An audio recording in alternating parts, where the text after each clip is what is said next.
Good morning students. आप सभी विद्यार्थियों का एक बार फिर से हार्दिक स्वागत करता हूं। आज की इस कक्षा में हम मौलिक अधिकारों के टॉपिक पर थोड़ा और आगे बढ़ते हुए एक दूसरा चौथा मौलिक अधिकार पढ़ेंगे। हमने अब तक 3 मौलिक अधिकार पढ़ लिए हैं। पहला समानता का अधिकार आर्टिकल 14 से 18 तक, दूसरा स्वतंत्रता का अधिकार आर्टिकल 19 से 22 तक, तीसरा शोषण के विरुद्ध अधिकार आर्टिकल 23 और 24, और फिर आगे अब चौथा अधिकार धार्मिक स्वतंत्रता का अधिकार।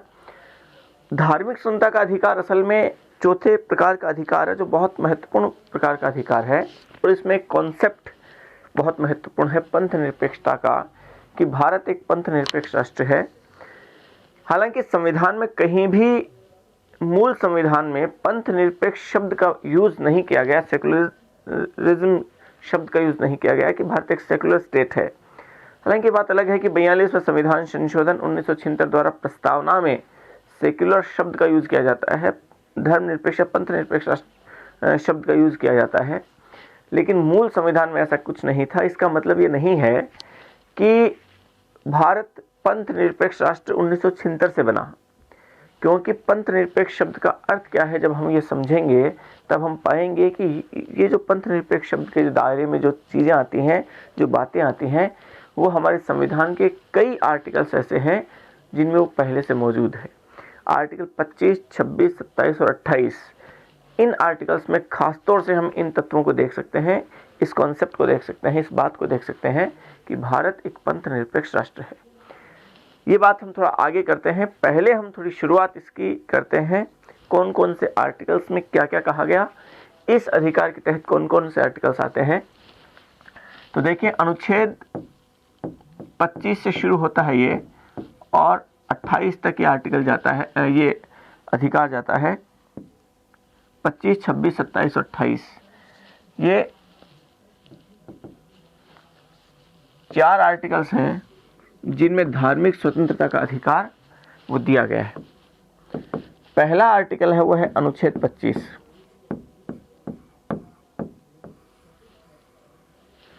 दूसरा आर्टिकल है वो है अनुच्छेद 26। तीसरा है वो है अनुच्छेद 27, और चौथा है वो है अनुच्छेद 28। 4 आर्टिकल्स हैं जिनमें धार्मिक स्वतंत्रता के अधिकार का उल्लेख किया गया है। आर्टिकल 25 कहता है अंतःकरण की स्वतंत्रता के बारे में। अंतःकरण की स्वतंत्रता।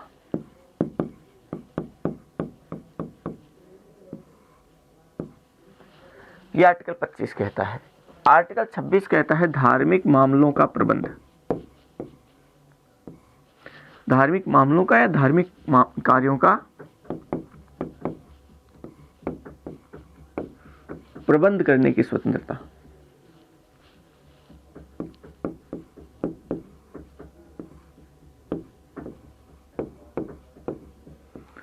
प्रबंध करने की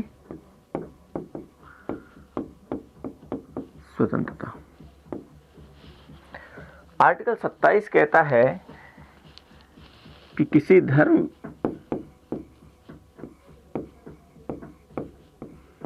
की अभिवृद्धि हेतु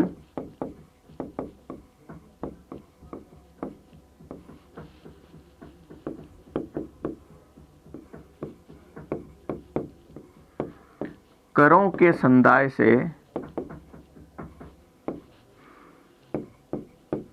संरक्षण या छूट। और आर्टिकल 28 कहता है शिक्षण संस्थाओं में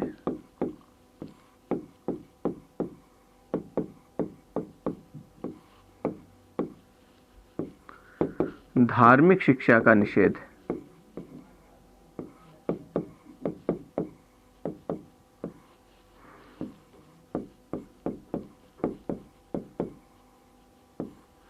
ये कुछ आर्टिकल्स हैं 25, 26, 27 और 28। पहले आप एक काम कीजिए, इसको ऐसे कैसे लिखें, उसके बाद हम इस बारे में आगे बढ़ते हैं और समझते हैं कि इसका संबंध किससे है और कौन कौन से आर्टिकल्स में क्या क्या कहा गया है। लिखें आप पहले से। वीडियो पॉज कीजिए और इसे ऐसे कैसे लिख लीजिए। चलिए हम आगे बढ़ते हैं। देखिए, अगर आप धार्मिक स्वतंत्रता के अधिकार की बात करें, 25, 26, 27 और 28 चारों आर्टिकल्स को पढ़ें, तो पहले हमें इसके संबंध में कुछ खासतौर से एक कॉन्सेप्ट को समझना पड़ेगा कि वो क्या है। इस पूरे अधिकार में एक बहुत महत्वपूर्ण बात आती है और वो आती है पंथ निरपेक्षता।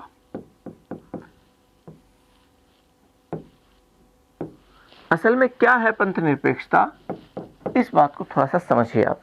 देखिए, किसी भी लोकतंत्र में जरूरी यह है, क्योंकि लोकतंत्र का मतलब ही ऐसी शासन प्रणाली से है जिसमें उस देश में रहने वाले जितने भी लोग हैं, जितने भी व्यक्ति हैं, उनमें समानता का अधिकार उन्हें दिया जाए, बल्कि सभी लोगों को समान माना जाए। उनमें किसी भी आधार पे, किसी भी धर्म, किसी भी जाति, किसी भी वर्ग के आधार पे उनमें भेदभाव वो ना किया जाए। सभी लोग बराबर होंगे, क्योंकि लोकतंत्र के लिए कहा जाता है कि ये शासन जनता का है, जनता के लिए है और जनता के द्वारा किया गया शासन है।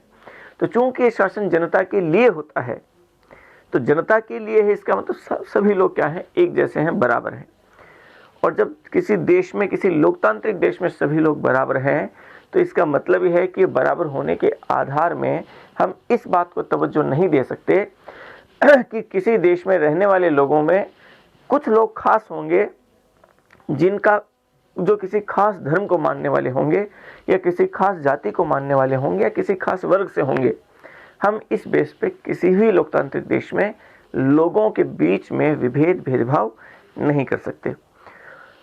और अगर ऐसा किया जाता है किसी भी लोकतांत्रिक देश में, तो ये समझिए कि उस देश में लोकतंत्र के जितने मापदंड हैं, वो सारे मापदंडों पे वो शासन प्रणाली लोकतंत्र के सभी मापदंडों पे खरी नहीं उतर रही है। तो इस बेस पे अगर हम बात करें, तो किसी भी लोकतांत्रिक देश को, किसी भी शासन प्रणाली को आप दो भागों में बांट सकते हैं। एक ऐसी शासन प्रणाली जहां पे किसी खास धर्म को और वहां धर्म विशेष का दर्जा दिया जाए।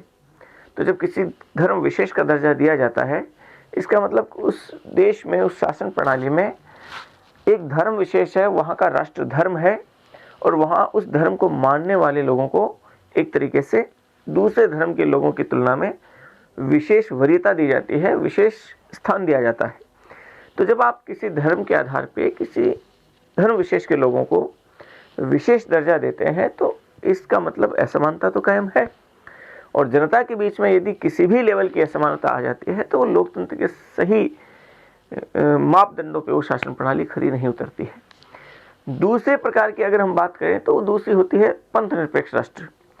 पंथ निरपेक्ष राष्ट्र से तात्पर्य ऐसी शासन प्रणाली से है जिस शासन प्रणाली में धर्म का कोई रोल नहीं होता, कोई भूमिका नहीं होती, और वो शासन प्रणाली ये मान के चलती है कि उस देश में रहने वाले जितने लोग हैं, वो सभी के सभी लोग बराबर हैं। उनमें किसी भी धर्म के आधार पर किसी भी व्यक्ति के साथ कोई भेदभाव नहीं होगा। उस देश में राष्ट्र का अपना कोई राष्ट्र धर्म नहीं होगा, किसी धर्म विशेष को खास दर्जा नहीं दिया जाएगा, बल्कि सभी के सभी धर्म क्या होंगे, बराबर होंगे, एक समान होंगे, और किसी भी धर्म को मानने वाले लोगों के बीच असमानता नहीं की जाएगी। राज्य की नज़र में सभी लोग बराबर हैं, एक जैसे हैं। राज्य के मामले, धर्म के मामले में राज्य उदासीन होता है, उसे राज्यों के मामले में किसी प्रकार का कोई मतलब नहीं होता, क्योंकि यह माना जाता है कि धर्म व्यक्ति का व्यक्तिगत विषय है, जिससे में राज्य को हस्तक्षेप करने की किसी तरीके से कोई आवश्यकता नहीं है। तो धर्म व्यक्ति का व्यक्तिगत विषय है, उसकी इच्छा है कि वो किसी भी धर्म को मानता है कि कौन से धर्म को नहीं मानता है, और या फिर ये भी उसकी इच्छा है कि वो किसी भी धर्म को ना माने, ये भी उसकी इच्छा है। तो यहाँ इस बात पर राज्य कोई ध्यान नहीं देता कि कौन व्यक्ति किस धर्म को मान रहा है, या इस बेस पे राज्य नागरिकों के बीच में, लोगों के बीच में किसी प्रकार का कोई भेदभाव नहीं करता है। एक धर्मनिरपेक्षता को अगर और आगे हम बढ़ के देखें, ये जो मॉडल है जहां धर्म के आधार पर भेदभाव नहीं किया जाता और राज्य उदासीन है, ये सामान्यतः धर्मनिरपेक्षता के दायरे में आता है। लेकिन धर्मनिरपेक्षता को थोड़ा सा और आगे बढ़ के देखें, जैसा कि भारतीय मॉडल है धर्मनिरपेक्षता का, उसमें ये भी है कि धर्म के प्रति राज्य उदासीन नहीं होता, और राज्य है वो धर्म का विरोधी नहीं है। इसका मतलब ये नहीं है कि राज्य धर्म का विरोध करेगा, ऐसा नहीं है, बल्कि इसका मतलब ये है कि राज्य सभी धर्मों का सम्मान करेगा, सभी धर्म उसकी नज़र में बराबर है, किसी भी धर्म के प्रति वो विशेष लगाव नहीं रखेगा और किसी भी धर्म के प्रति वो विशेष विद्वेष नहीं रखेगा, बल्कि वो सभी धर्मों का आदर करते हुए सभी धर्मों को के साथ समान भाव रखता है। तो ये धर्मनिरपेक्षता का तत्व है। तो इसमें किसी भी धर्म के लोगों के मन में शासन प्रणाली के प्रति ये भाव नहीं आता कि वो शासन प्रणाली मेरे धर्म के लोगों को या मेरे धर्म के प्रति उदासीन है या मेरे धर्म के प्रति वो नकारात्मकता लिए हुए है। ये भाव किसी भी व्यक्ति के मन में नहीं आता है। ये माना जाता है क्योंकि यदि धर्म के आधार पर राज्य भेदभाव करेगा तो किसी धर्म को मानने वाले लोगों के मन में ये बात रहेगी कि उसके धर्म के लोगों के साथ राज्य चूंकि भेदभाव कर रहा है, तो धर्म के आधार पर भेदभाव किया जा रहा है, तो व्यक्ति और व्यक्ति में भेदभाव किया जा रहा है, जो किसी भी लोकतांत्रिक शासन प्रणाली में ठीक नहीं माना जाता। तो भारत में पंथ निरपेक्षता के तत्व को, सेक्युलरिज्म को बहुत महत्वपूर्ण स्थान दिया गया। अगर आप इसे देखें, पंथ निरपेक्षता के तत्व की बात करें और आगे, तो 42वें संविधान संशोधन में 42वां संविधान संशोधन 1976 और इस संविधान संशोधन द्वारा क्या गया कि प्रस्तावना में पंथ निरपेक्ष शब्द को जोड़ दिया गया। 3 शब्द जोड़े गए, उसमें एक शब्द था पंथ निरपेक्ष, कि भारत एक सेकुलर स्टेट होगा। ये इस शब्द को स्पष्ट रूप से यूज किया गया प्रस्तावना में। एक बात तो ये, लेकिन इसका मतलब आप ये मत समझिएगा कि पंथ निरपेक्ष भारत 1976 के बाद बना। भारत तो संविधान जैसे ही लागू हुआ उस समय से ही पंथ निरपेक्ष है। और इसका अगर हम उदाहरण देखें तो आप इसका उदाहरण समझ सकते हैं कि आर्टिकल 25 की हम आगे चर्चा करेंगे, 26, 27 और 28 की चर्चा करेंगे, और वो सारे आर्टिकल पंथ निरपेक्षता की तत्व को बहुत पुष्ट करते हैं, उनको महत्वपूर्ण स्थान देते हैं। आर्टिकल 15 और 16 हमने पढ़ा, जिसमें कहा गया कि नागरिकों में धर्म के आधार पर भेदभाव नहीं किया जाएगा, मूलवंश जाति के आधार पर भेद नहीं किया जाएगा। 15 ये बात करता है, आर्टिकल 16 ये बात करता है। तो वो पंथ निरपेक्षता के तत्व हम इन आर्टिकल्स में स्पष्ट रूप से देख सकते हैं, जो वहां पे वर्णित किए गए हैं। इसके अलावा एक केस आया, देखिए, आप जानते होंगे केशवानंद भारतीवाद 1973। हालांकि पंथ निरपेक्षता का सीधा संबंध केशवानंद भारतीवाद से नहीं है, लेकिन केशवानंद भारतीवाद में संविधान के मूल ढांचे की संकल्पना वो दी गई थी, आप जानते हैं इस बात को। और कहा गया कि संविधान के किसी भी हिस्से में संशोधन किया जा सकता है, संविधान संशोधन किया जा सकता है, लेकिन संविधान के मूल ढांचे में संशोधन नहीं किया जा सकता। अर्थात संविधान के ऐसे भागों में, ऐसे हिस्सों में, ऐसे तत्वों में संशोधन नहीं किया जा सकता जो संविधान के मूल ढांचे के दायरे में आते हो, जिनके ऊपर पूरा संविधान बेस है, जिनके ऊपर टिका हुआ है। तो अब मूल ढांचे के अंतर्गत क्या क्या आता है, इस बारे में अलग अलग केसेस में सुप्रीम कोर्ट ने इसे कोट किया और इसे बताया कि ये चीज़ें इसके दायरे में आती हैं। तो ऐसे ही एक केस और आता है, आपने नाम सुना होगा SR बोम्मईवाद। SR बोम्मई केस 1994,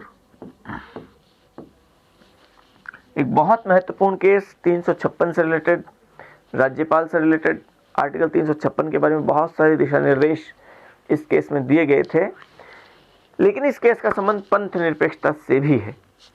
और इसका संबंध पंथ निरपेक्षता से इस मायने में है कि इस केस में पहली बार सुप्रीम कोर्ट ने इस बात को स्पष्ट किया कि पंथ निरपेक्षता संविधान के मूल ढांचे का हिस्सा है।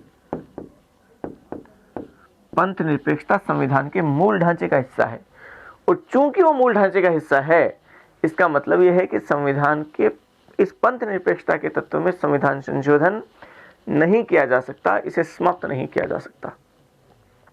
और संविधान के ऐसे उपबंध जिनमें पंथ निरपेक्षता का भाव है, उन्हें समाप्त नहीं किया जा सकता।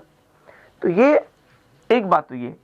दूसरी बात, चूंकि आर्टिकल 356 के संबंध में इस SR बोम्मईवाद ने दिशा निर्देश जारी किए थे, तो पंथ निरपेक्षता से 356 को जोड़कर एक निर्णय और सुप्रीम कोर्ट ने दिया और कहा, इस बात को स्पष्ट करते हुए कि यदि कोई राज्य का मतलब राज्य सरकार, यदि कोई राज्य सरकार अपने उस राज्य के परिक्षेत्र में पंथ निरपेक्षता के तत्व की रक्षा नहीं कर सकता है, यदि वो पंथ निरपेक्षता के भाव की, पंथ निरपेक्षता के तत्व को सुरक्षित नहीं रख सकता, उसको संरक्षित नहीं रख सकता, तो चूंकि वो संविधान के मूल ढांचे का हिस्सा है और यदि कोई राज्य सरकार उसको सुरक्षित नहीं रख सकता, तो इस बेस पे ये पर्याप्त आधार है कि उस राज्य में आर्टिकल 356 का यूज इस बेस पे किया जा सकता है, उस राज्य में राष्ट्रपति शासन का यूज किया जा सकता है, प्रयोग किया जा सकता है इस बेस पे कि वो राज्य पंथ निरपेक्षता के उस तत्व की रक्षा करने में असफल रहा।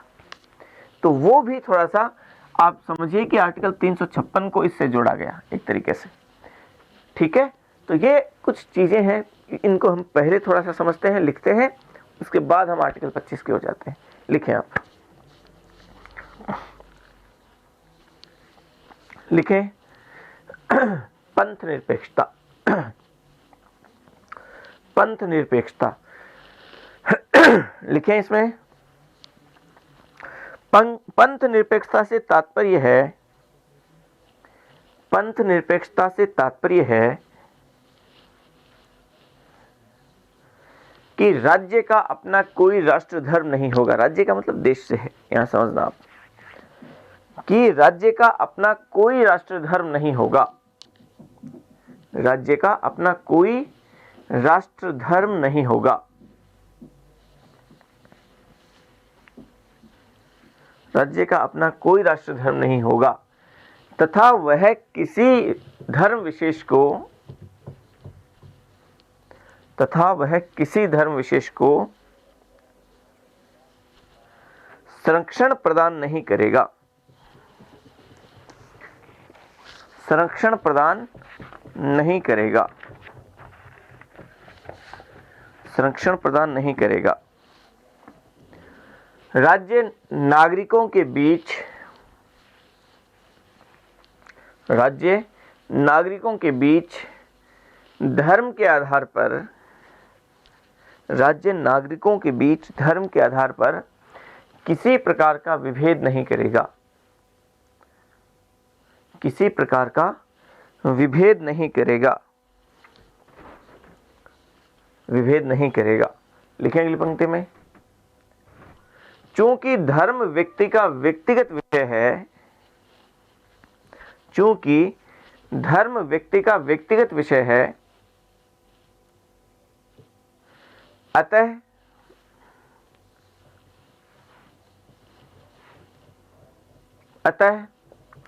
राज्य धार्मिक मामलों में किसी प्रकार का कोई हस्तक्षेप नहीं करेगा, किसी प्रकार का कोई हस्तक्षेप नहीं करेगा, किसी प्रकार का कोई हस्तक्षेप नहीं करेगा, कोई हस्तक्षेप नहीं करेगा। लिखें अगली पंक्ति में, भारत में पंथ निरपेक्षता के इस अर्थ को,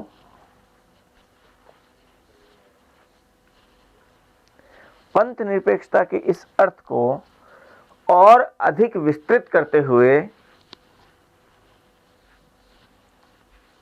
और अधिक विस्तृत करते हुए यह स्पष्ट किया गया, यह स्पष्ट किया गया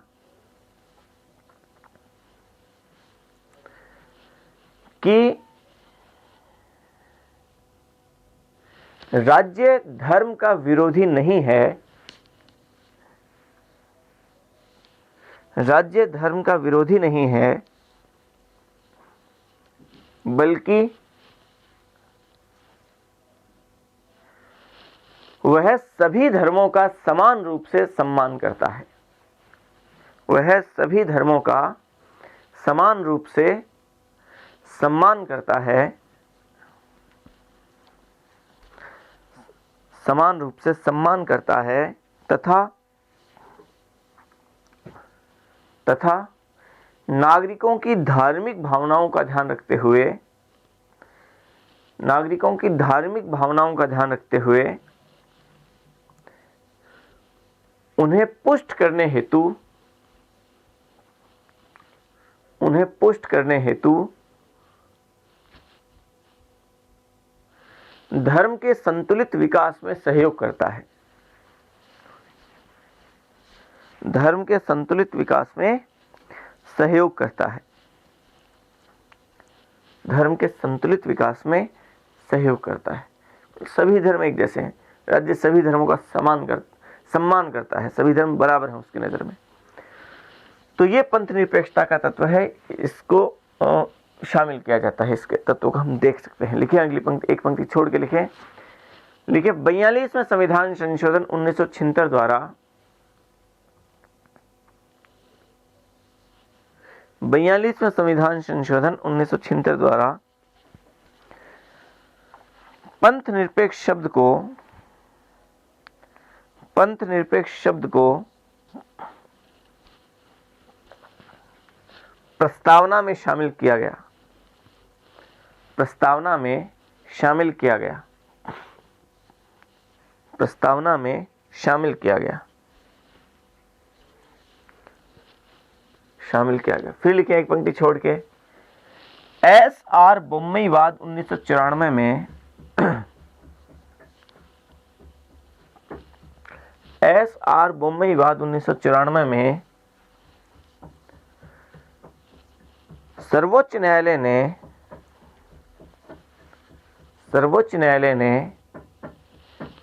पंथ निरपेक्षता के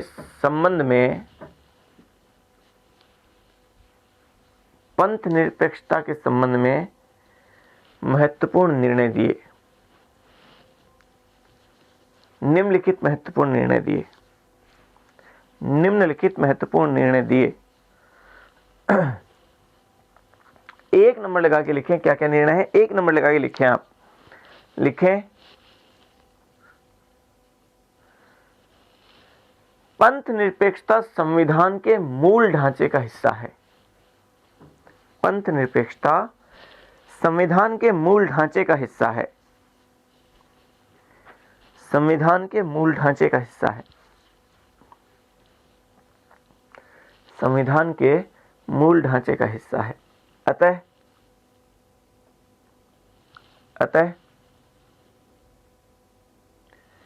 इसमें संविधान संशोधन नहीं किया जा सकता।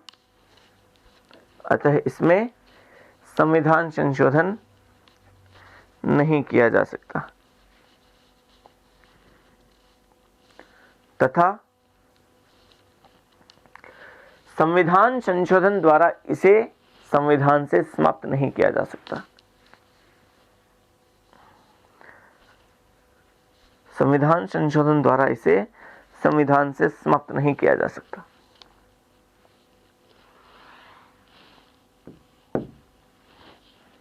समाप्त नहीं किया जा सकता। लिखें अगली पंक्ति में, लिखें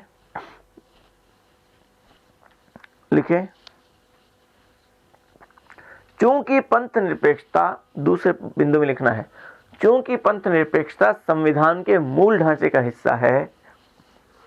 चूंकि पंथ निरपेक्षता संविधान के मूल ढांचे का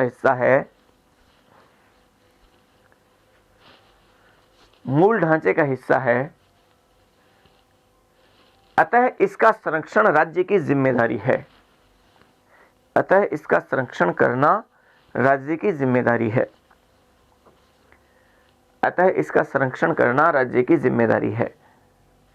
यदि कोई राज्य, लिखे अगली पंक्ति, इसी में लिखे आगे, यदि कोई राज्य पंथ निरपेक्षता की रक्षा करने में असफल होता है,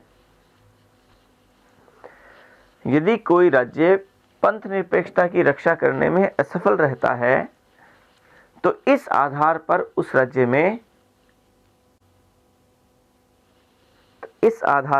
राज्य में अनुच्छेद 356 का प्रयोग किया जा सकता है।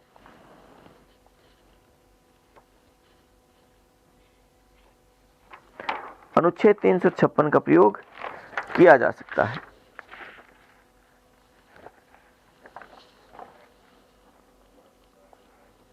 ठीक है, किया जा सकता है। चलिए पंथ निरपेक्षता के तत्वों को हमने समझ लिया। अच्छा, पंथ निरपेक्षता का मतलब ये नहीं है कि कोई व्यक्ति अपने धर्म का पालन कर रहा है, इसका मतलब हम ये नहीं कह सकते वो पंथ निरपेक्ष नहीं है। यदि मान लीजिए कोई व्यक्ति अपनी धार्मिक मामलों, अपने धर्म का पालन कर रहा है, कोई व्यक्ति धार्मिक है, तो हम ये कतई नहीं कह सकते कि वो धर्मनिरपेक्ष नहीं है, क्योंकि धार्मिक होना और धर्मनिरपेक्ष होना दोनों एक साथ हो सकते हैं। धर्मनिरपेक्ष का सीधा मतलब है कि दूसरे धर्मों के प्रति भी आदर भाव रखना। वो किसी धर्म के प्रति, यदि कोई व्यक्ति धार्मिक होने का मतलब, या कोई व्यक्ति गैर धार्मिक भी है, मान लीजिए कोई व्यक्ति किसी धर्म में विश्वास नहीं रखता, तो भी हम ये नहीं कह सकते कि वो पंथ निरपेक्ष नहीं है। धर्मनिरपेक्षता का सीधा मतलब है कि सभी धर्मों का सम्मान करे, आदर करे। ठीक है, चलिए आगे हम बढ़ते हैं, अनुच्छेद 25 की बात करते हैं।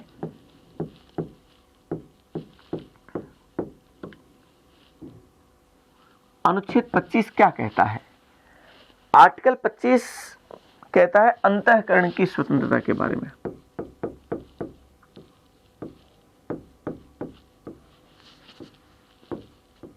अंतःकरण की स्वतंत्रता। और आर्टिकल 25 में अंतःकरण की स्वतंत्रता में, असल में आर्टिकल 25 की हम बात करें तो 25 में दो क्लोज हैं, पहला क्लोज और दूसरा क्लोज। पहला क्लोज इसका क्या है? आर्टिकल 25 एक कहता है कि 3 प्रकार के प्रतिबंधों की बात करता है। पहले तो इस पे अंकुश लगाने की बात करता है 3 आधार पे: लोक व्यवस्था, स्वास्थ्य और सदाचार। इनके अधीन रहते हुए क्या होगा कि प्रत्येक व्यक्ति को अंतःकरण की स्वतंत्रता का, किसी भी धर्म को मानने का, उसके अनुसार आचरण करने का और उसका प्रचार करने का समान अधिकार होगा। तो इसके तहत क्या कहा गया कि लोक व्यवस्था, आर्टिकल 25 को समझिएगा आप, सदाचार, लोक व्यवस्था, स्वास्थ्य पहले, लोक व्यवस्था, स्वास्थ्य तथा सदाचार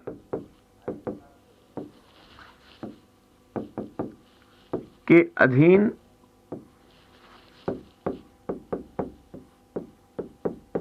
रहते हुए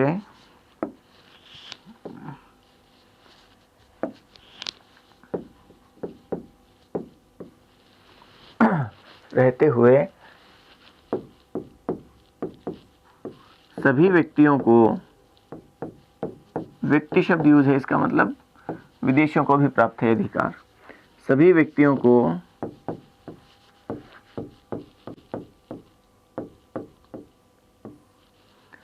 अंतःकरण की स्वतंत्रता,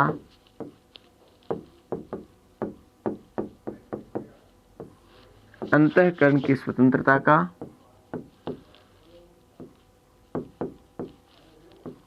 किसी धर्म,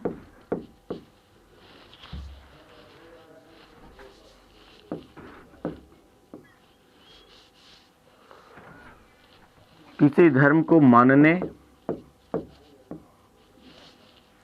मानने का,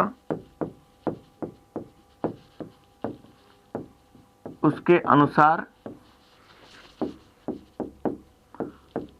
आचरण करने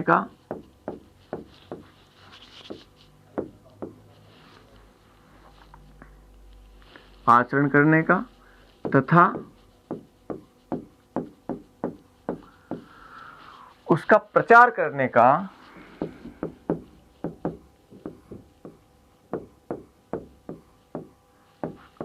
समान अधिकार होगा।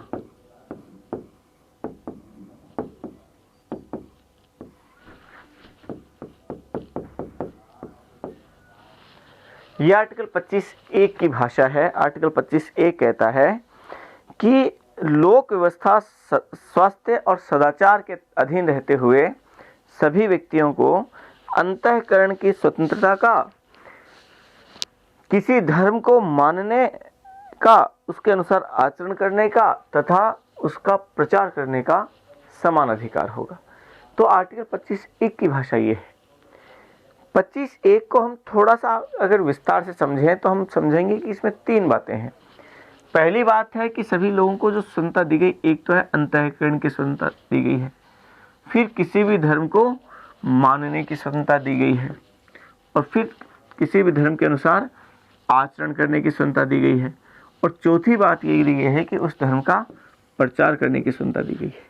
ये 4 बातें खास तौर से है कि प्रत्येक व्यक्ति को क्या अधिकार है, अपने अंतःकरण की स्वतंत्रता का अधिकार है। अंतःकरण का सीधा सीधा मतलब आप समझिए कि जो उसका मन करता है, जो उसका अंतःकरण करता चाहता है, अपनी इच्छा के अनुसार उसको स्वतंत्रता प्राप्त है। और वो किसी भी धर्म को मानने का, जो उसका मन करता है उस धर्म को मानने का अधिकार है कि वो किसी भी धर्म को मान सकता है, वो किसी भी धर्म का अनुसरण कर सकता है, उसे अधिकार है, पूरी तरीके से स्वतंत्र है वो। फिर उस धर्म के अनुसार आचरण करने का, तो किसी भी धर्म के अनुसार जो उसका मन करता है उसके अनुसार आचरण करने का अधिकार है, और उस धर्म का प्रचार करने का अधिकार है। तो यहाँ जहाँ किसी धर्म को मानने का अधिकार हमने दिया, उसको स्वतंत्रता दी कि उसे किसी भी धर्म को मानने की स्वतंत्रता है, तो इस किसी भी धर्म को मानने की स्वतंत्रता में ये स्वतंत्रता भी निहित है कि वो किसी धर्म को ना माने। यदि कोई व्यक्ति किसी एक धर्म को मानता है तो उससे अधिकार है कि वो किसी दूसरे धर्म को ना माने, लेकिन इसका मतलब ये नहीं है कि वो किसी दूसरे धर्म से घृणा करे या किसी दूसरे धर्म के विरुद्ध वो बहुत ज़्यादा इस तरीके से ऐसी कार्य करे कि जिससे कि लोक व्यवस्था बिगड़ जाए। तो ये ऐसा तो नहीं कर सकता, लेकिन वो किसी दूसरे धर्म को ना माने इसके लिए वो स्वतंत्र है। ठीक है। इसके अलावा वो इस बात के लिए भी बाध्य नहीं है कि उसे किसी एक धर्म को तो मानना ही पड़ेगा, इसके लिए भी वो बाध्य नहीं है।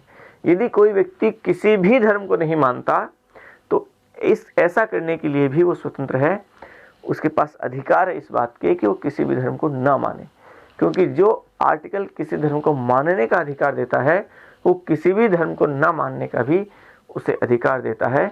इसका मतलब यह है कि यह अनुच्छेद हमें आस्तिक होने का अधिकार देता है, और यह अनुच्छेद हमें नास्तिक होने का अधिकार भी वो देता है।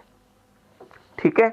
लेकिन ये जो स्वतंत्रता दी गई, इस पर प्रतिबंध लगाए जा सकते हैं 3 आधारों पे। एक लोक व्यवस्था के आधार पे, दूसरा स्वास्थ्य के आधार पे, तीसरा सदाचार के आधार पे उसके ऊपर प्रतिबंध लगाए जा सकते हैं 1, 2 और 3 कि ऐसी स्वतंत्रता जो प्रत्येक व्यक्ति को दी गई है किसी भी धर्म को मानने की, वो लोक व्यवस्था के अधीन होगी। मतलब ऐसी स्वतंत्रता से लोक व्यवस्था नहीं बिगड़नी चाहिए।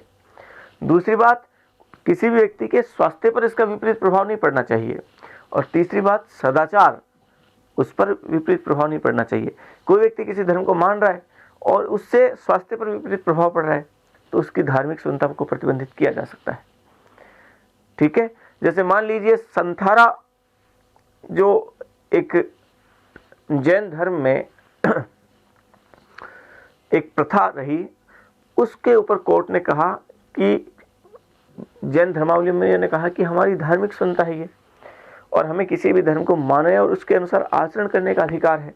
तो आचरण करने का अधिकार तो है उसके अनुसार, और उस जैन धर्म के अनुसार संथारा पद्धति का आचरण करने की उन्हें स्वतंत्रता है।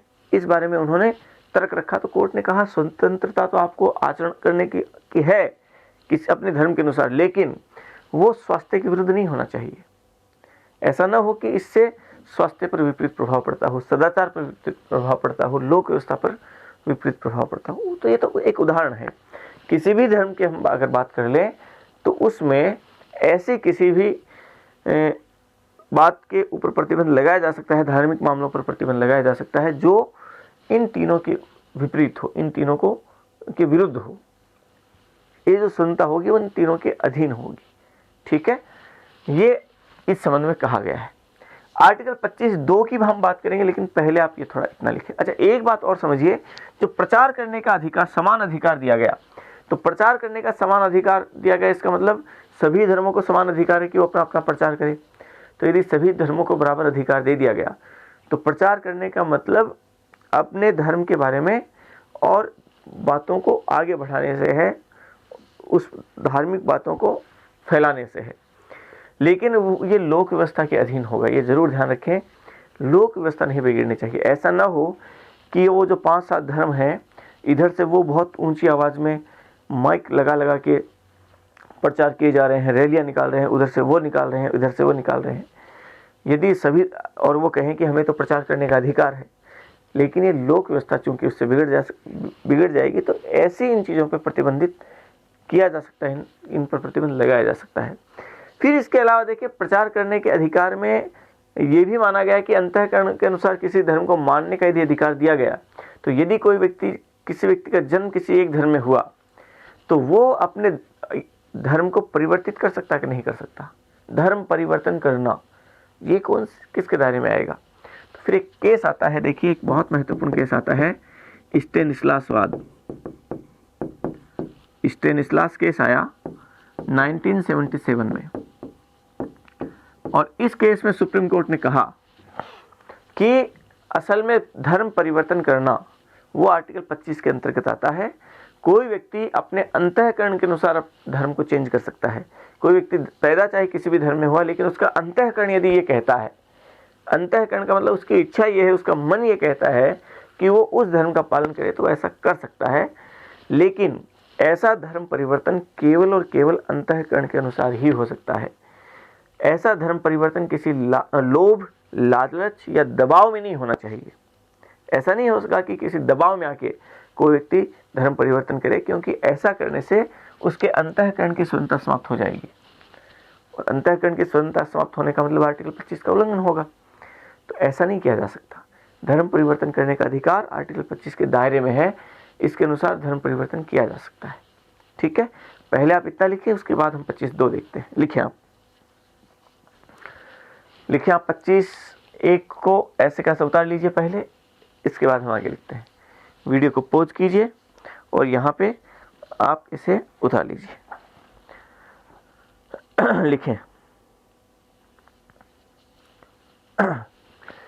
लिखें अनुच्छेद 25 में धर्मनिरपेक्षता का तत्व स्पष्ट रूप से उल्लेखित है। धर्मनिरपेक्षता का तत्व स्पष्ट रूप से उल्लेखित है।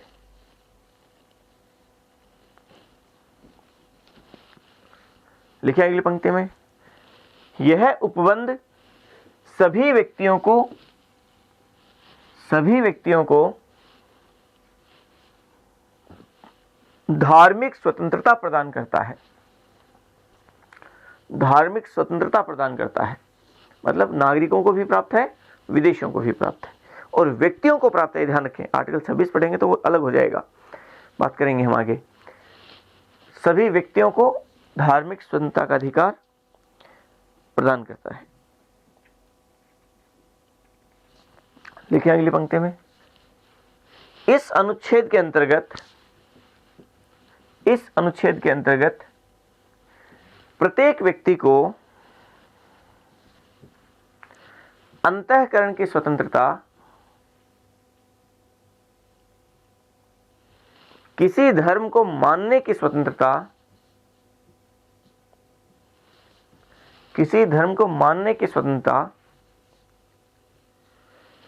किसी धर्म के अनुसार आचरण करने की स्वतंत्रता,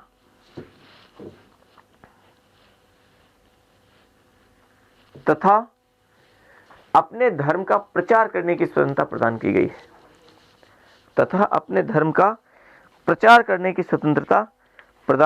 है। प्रदान की गई है।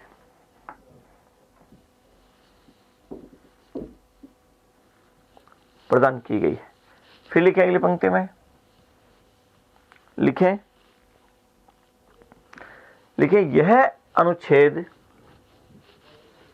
यह अनुच्छेद प्रत्येक व्यक्ति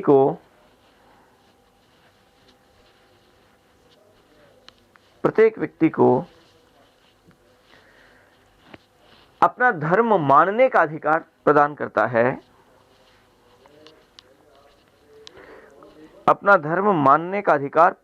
है। जिसमें किसी व्यक्ति द्वारा किसी धर्म को न मानने का अधिकार भी शामिल है। किसी व्यक्ति धर्म को न मानने का अधिकार भी शामिल है। न मानने का अधिकार भी शामिल है। लिखें अगली पंक्ति में, यदि कोई व्यक्ति किसी भी धर्म को नहीं मानता है, यदि कोई व्यक्ति किसी भी धर्म को नहीं मानता है, तो यह अनुच्छेद उसे ऐसा करने का अधिकार प्रदान करता है। ऐसा करने का अधिकार प्रदान करता है। ऐसा करने का अधिकार प्रदान करता है। अर्थात यह अनुच्छेद प्रत्येक व्यक्ति को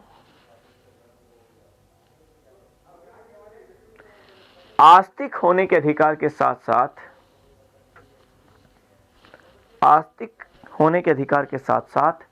नास्तिक होने का अधिकार भी प्रदान करता है। नास्तिक होने का अधिकार भी प्रदान करता है।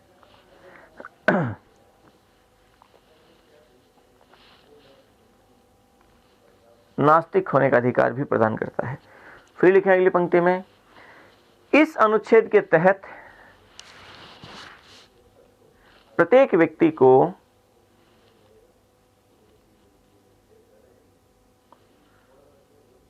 अपने धर्म के अनुसार आचरण करने के लिए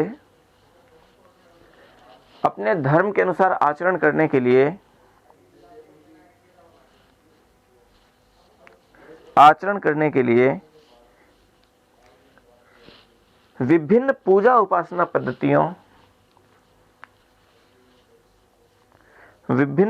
उपासना पद्धतियों तथा धार्मिक जीवन शैली के अनुसार जीवन जीने का अधिकार प्रदान करता है। धार्मिक जीवन शैली के अनुसार जीवन जीने का अधिकार प्रदान करता है। अब ये व्यक्ति का अधिकार है। आचरण, धर्म के अनुसार आचरण करने का मतलब, यदि कोई व्यक्ति तिलक लगाता है तो ये उसका अधिकार है। यदि कोई व्यक्ति टोपी लगाता है तो ये उसका अधिकार है। प्रत्येक व्यक्ति के अधिकार है, वो अपने धर्म के अनुसार आचरण कर सकता है। वो हाथ जोड़ के अभिवादन कर सकता है, वो हाथ मिला के अभिवादन कर सकता है। ये उसका अपना अधिकार है। अपनी धार्मिक पद्धति जो उसकी है, वो हाथ जोड़ के ईश्वर के सामने पूजा करता है या हाथ फैला के करता है, ये उसका अपना अधिकार है जो उसके पास सुरक्षित है। आर्टिकल 25 उसे इस बात की गारंटी देता है कि वो अपनी पूजा उपासना पद्धति वो ऐसा कर सकता है। लिखें अगली पंक्ति में, लिखें इस अनुच्छेद के तहत प्रत्येक व्यक्ति को अपने धर्म का प्रचार करने का अधिकार दिया गया है। अपने धर्म का प्रचार करने का अधिकार प्रदान किया गया है। अपने धर्म का प्रचार करने का अधिकार प्रदान किया गया है, जिसके अंतर्गत अपने धर्म की शिक्षाओं को प्रचारित किया जाना शामिल है। जिसके अंतर्गत अपने धर्म की शिक्षाओं को प्रचारित किया जाना शामिल है। प्रचारित किया जाना शामिल है। लिखें अगली पंक्ति में, स्टेनिस्लासवाद 1977 में सर्वोच्च न्यायालय ने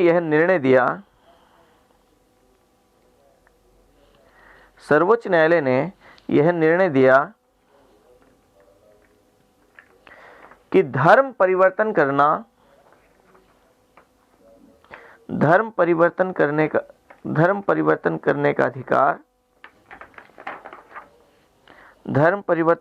का अधिकार इसी अनुच्छेद के अंतर्गत शामिल है। इसी अनुच्छेद के अंतर्गत शामिल है। लेकिन ऐसा धर्म परिवर्तन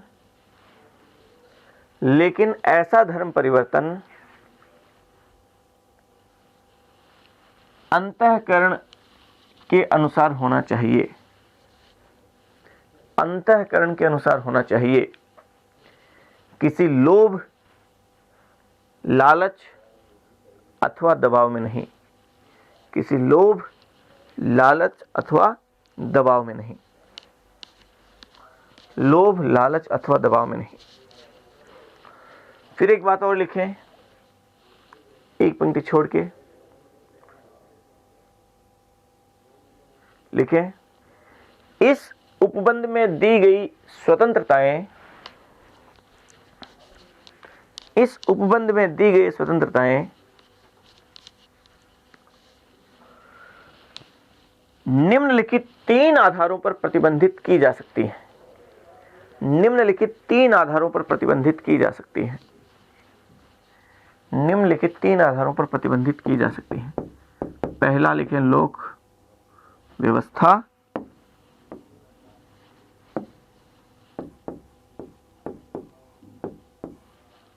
स्वास्थ्य और सदाचार। इन 3 बेस पे इसे नियंत्रित किया, प्रतिबंधित किया जा सकता है। ठीक है, ये आप लिख लें।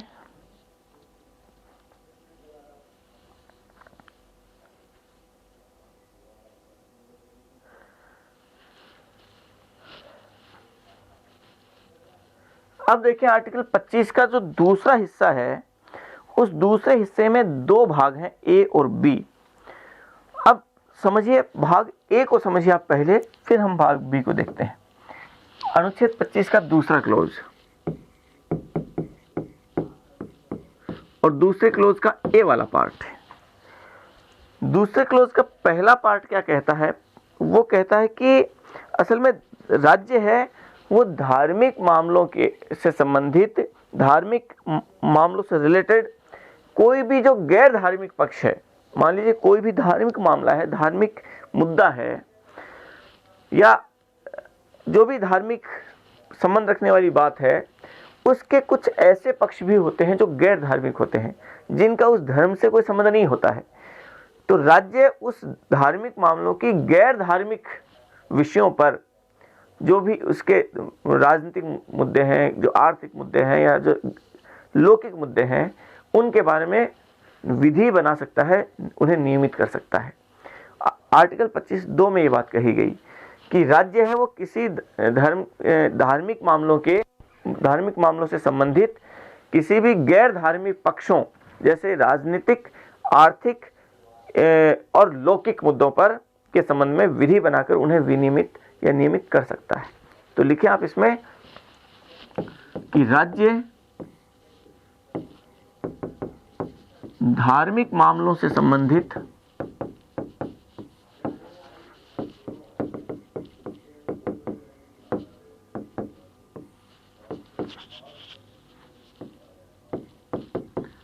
किसी गैर धार्मिक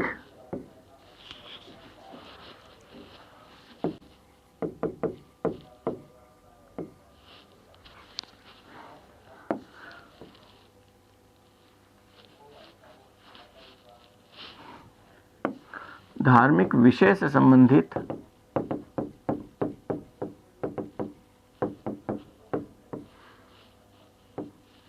किसी गैर धार्मिक मामलों जैसे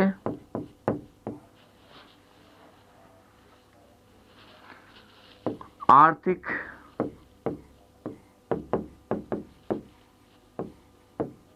राजनीतिक अथवा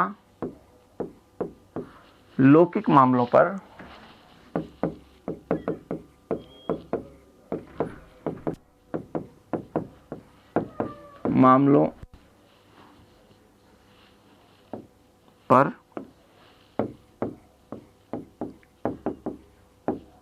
विधि बनाकर उन्हें विनियमित कर सकता है।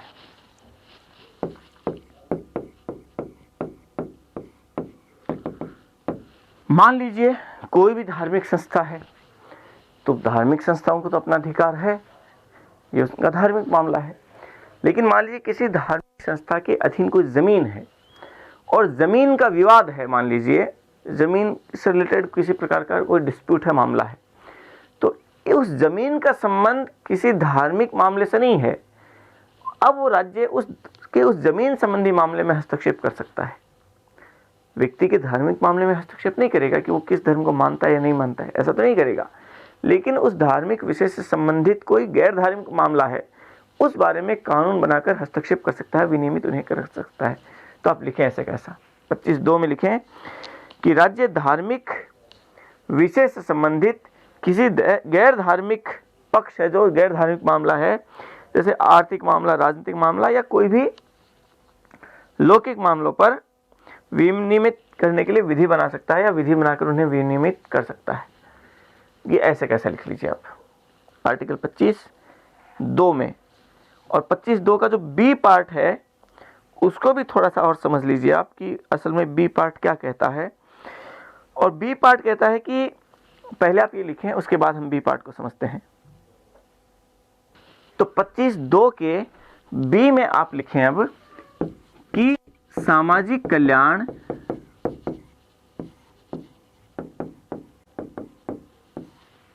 और समाज सुधार के लिए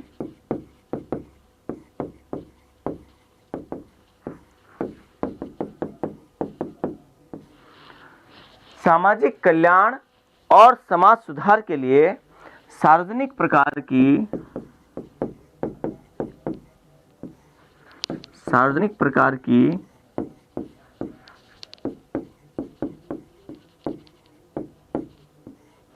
हिंदुओं की संस्थाएं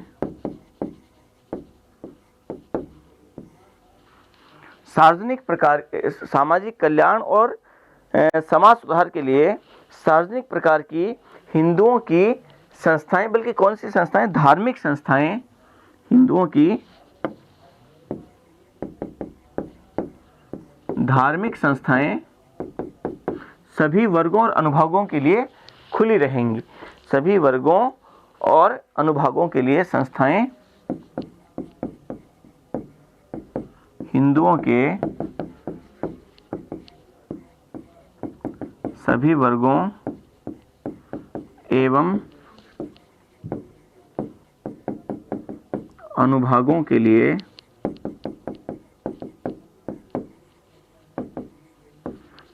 खुली रहेंगी। ये और तो ये कहा गया कि हिंदुओं की जो धार्मिक संस्थाएं वो हिंदुओं के जितने भी वर्ग हैं सबके लिए खुली रहेंगी।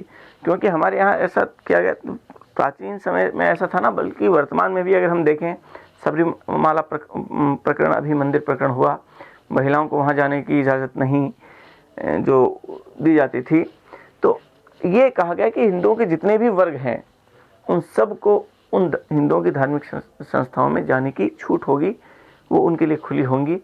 क्योंकि निचले वर्ग को, दलित वर्ग को हिंदू धार्मिक संस्थाओं में जाने की पहले के समय में अनुमति नहीं थी, तो उसे समाप्त करने के लिए ये किया गया। तो उसको आप लिख लीजिए। आप 25(2) में ए और बी दोनों को लिखें आप।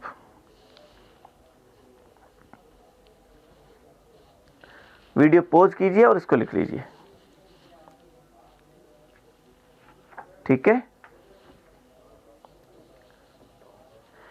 अब आर्टिकल 25 में साथ में 2 स्पष्टीकरण भी दिए गए हैं संविधान में, तो आप आगे स्पष्टीकरण लिख लीजिए। 2 स्पष्टीकरण दिए गए हैं। स्पष्टीकरण संविधान में स्पष्ट रूप से लिखा गया है। स्पष्टीकरण एक तो लिखा गया है कि सिखों द्वारा कृपाण धारण करना,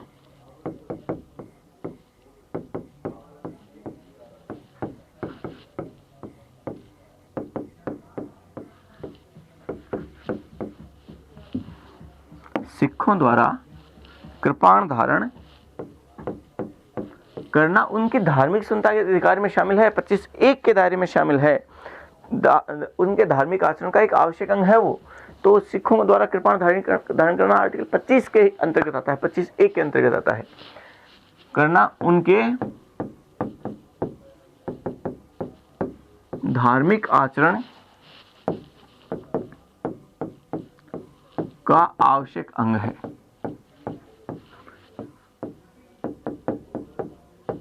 इसको स्पष्ट रूप से संविधान में लिखी गई है ये बात, और ये प्रश्न बहुत बार आया है कि सिखों द्वारा कृपाण धारण करना कौन से अनुच्छेद के दायरे में आता है, तो आर्टिकल 25 में आता है। ठीक है। और दूसरी बात एक ये लिखेगी कि अनुच्छेद 25(2) में 25(2) में और जो बी पार्ट में जो लिखा गया है हिंदू शब्द में वर्णित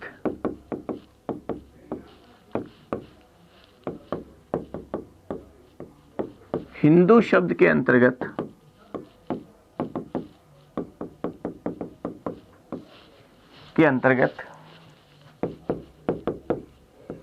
जैन,